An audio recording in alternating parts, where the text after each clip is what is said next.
So hi everyone, আমি ঋতুর লাইফস্টাইলে তোমাদেরকে স্বাগত। সো এদিকে আজ ছিল শুক্রবার।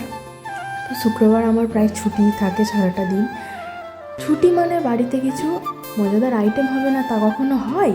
তো দেখো, এদিকে আমি ভাত ভাজা করব বলে তো সব জিনিসপত্র জোগাড় করে নিয়ে আলুটাও ভেজে দিয়েছি।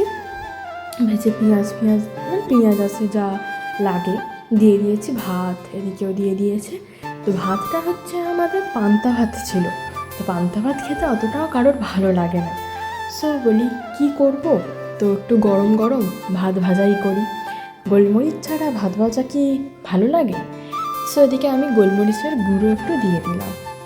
সো এদিকে দেখো ভাত ভাজা ডান, আমি প্লেটে সাজিয়ে নিয়েছি। আর কি, এবারে খাওয়ার পালা। তো এদিকে রান্না একদম কমপ্লিট। সো দেখি টেস্ট করে কেমন হয়েছে, আশা করি ভালোই হবে। সো আমি খাই, তোমরা দেখো, ভিডিওটাকে লাইক করো, আর আমার চ্যানেলে নতুন হয়ে থাকলে অবশ্যই সাবস্ক্রাইব করতে ভুলো না। আজ এই পর্যন্ত, টাটা।